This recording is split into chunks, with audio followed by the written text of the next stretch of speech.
Assalamualaikum warahmatullahi wabarakatuh. Selamat datang kembali di channelnya Mas Eka nih. Masih bareng sama Mas Eka pastinya. Apa kabar para warga sekolah? Semoga dalam keadaan sehat-sehat selalu dimanapun para warga berada nih ya.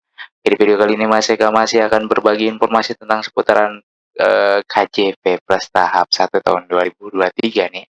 Kira-kira dananya ada perubahan nggak sih? Dan berapa nih kira-kira nih untuk tahap 1 tahun 2023 ini?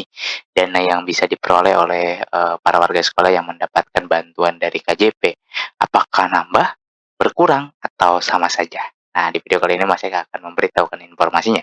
Tapi sebelum itu untuk para warga yang mungkin baru bergabung di channelnya Mas Eka nih, silakan subscribe dulu channel ini untuk mendukung channelnya Mas Eka agar bisa berkembang lagi dan bisa memberikan informasi-informasi terupdate kepada para warga sekolah pastinya.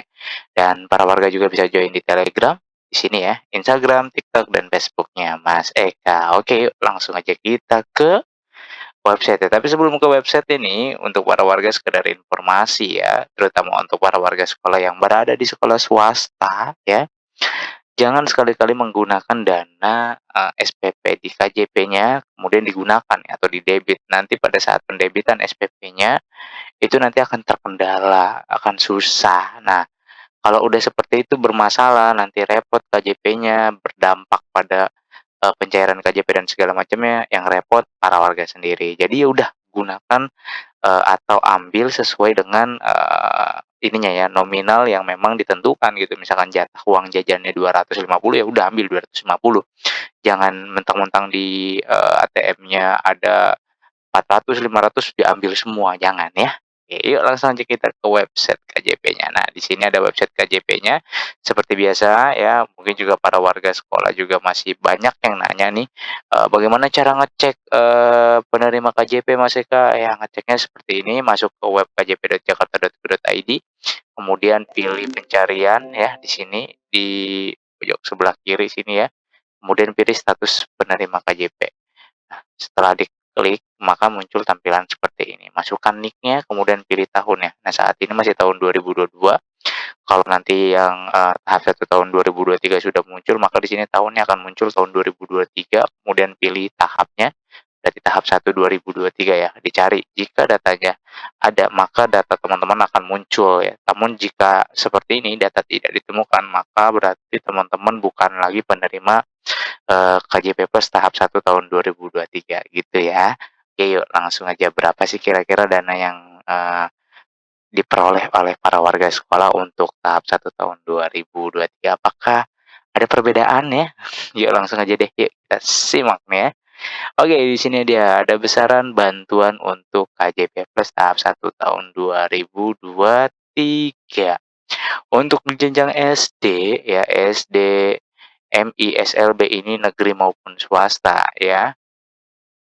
Untuk negerinya, dia dapat 250.000 per bulan, ini negeri ya. Kemudian, ini untuk swasta ada tambahan 130.000 per bulan SPP-nya. Jadi, kalau untuk SD, MI, SLB yang swasta berarti 250 ditambah 130, kurang lebih dapat 380.000 per bulan. Nah, jangan mentang-mentang di ATM-nya ada 380 disikat dah tuh 300 ya, padahal dana untuk personalnya hanya bisa dapat 250. Nah, berarti kan kepake tuh 50.000 dari dana sini.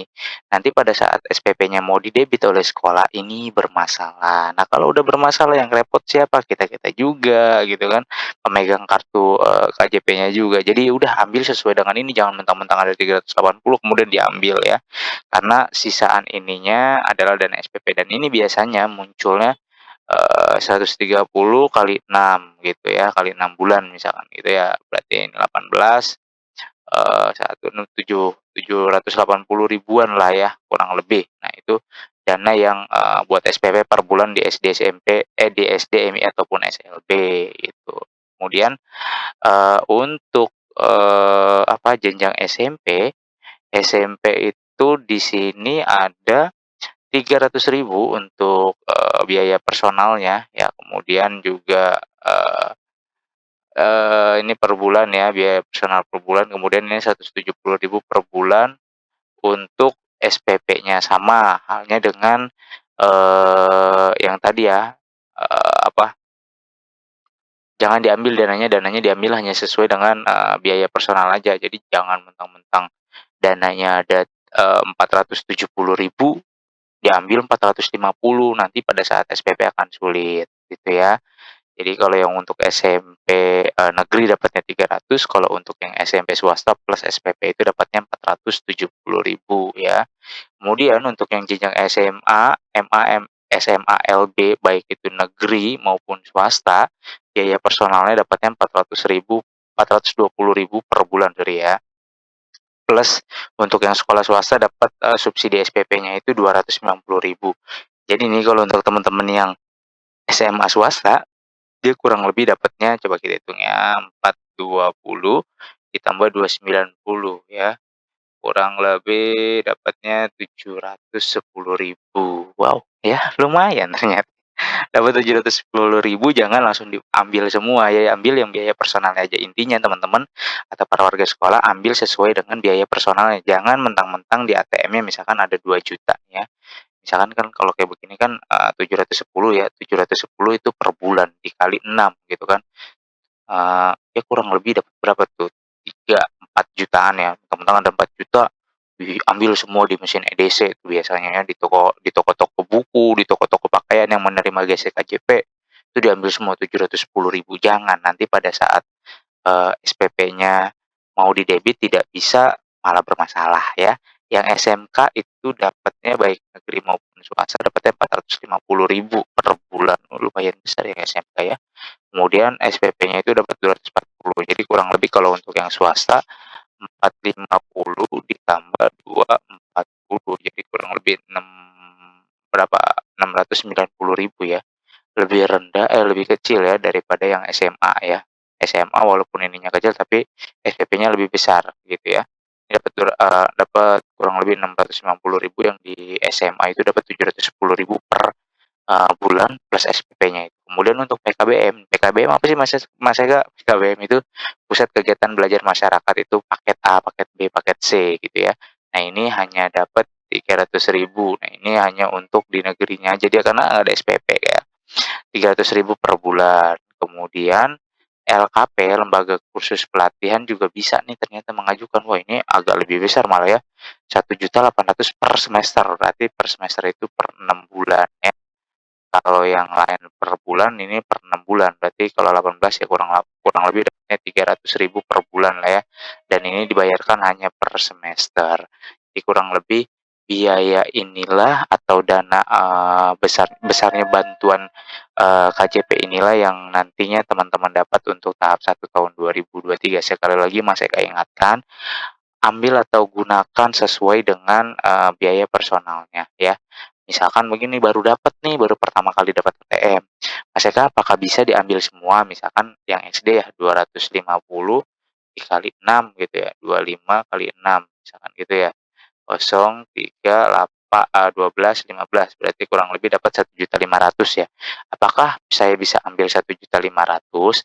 Kalau di ATM itu tidak akan bisa karena ATM hanya sesuai dengan limitnya yang tertera di sini. Ya, di ATM sekali lagi ya, di ATM sesuai limitnya di sini.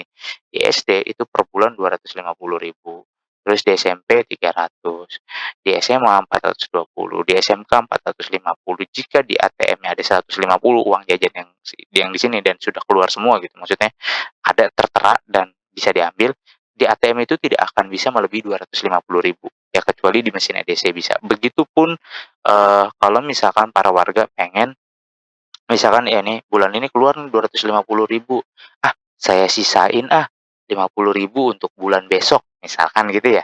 50.000 buat bulan besok, bulan ini saya nariknya 200.000 aja. Ya, apakah yang 50.000 ini di bulan besok pengen narik kan agar dapat 300 gitu ya. Nah ini tidak akan bisa nih ditarik 300.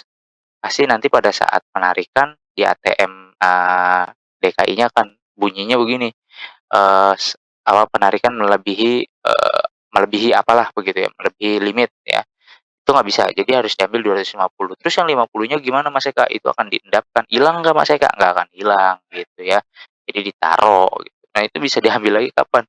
Ya bisa bisa diambil hanya melalui EDC, tapi kalau di ATM nggak akan bisa gitu ya, makanya ini banyak juga nih yang nanya, kalau misalkan dia udah, disisain begitu terus nggak bisa diambil. Nah, biasanya yang disisa-sisain seperti ini ya, misalkan dari 200 disisain 50.000 itu biasanya untuk, sembako murah. Nah, kan lumayan tuh 3 bulan dikumpulin 50, 150. Nah, dapat sembakonya kan lumayan tuh, dapat, bisa dibeli gitu ya, biasanya seperti itu. Atau dia narik 100 kemudian 150-nya kalau ada sembako bisa diambil, itu nggak apa-apa ya. Sekali lagi kalau misalkan di ATM dia sesuai dengan, batas limit penarikan yang sudah ditentukan. Sekali lagi ya, kalau di ATM ya nggak bakalan bisa lebih dari segini. Di ATM itu aturannya seperti ini. Ya, kalau misalkan ditaruh lebih juga nggak akan bisa pasti diambil. Yang bisa diambil hanya segini aja batas pengambilannya. Selebihnya kalau mau ngambil ya di mesin EDC yang tertera misalkan kayak di tukang-tukang gesek, KJP itu atau dibelanjakan ke, toko-toko buku. Nah, itu bisa gitu, oke. Mungkin itu aja, para warga sekolah informasi yang bisa Mas sampaikan. Mudah-mudahan informasi ini bisa bermanfaat dan bisa menambah wawasan seputar tentang KJP untuk para warga sekolah. Dan seperti biasa jika ada pertanyaan silakan langsung tanyakan saja di kolom komentar. Jangan lupa untuk di-like, di-share, dan di-subscribe channelnya Mas Eka untuk mendukung channel ini agar bisa berkembang lagi dan bisa memberikan informasi-informasi terupdate kepada para warga sekolah pastinya. Dan Mas Eka undur diri. Wassalamualaikum warahmatullahi wabarakatuh.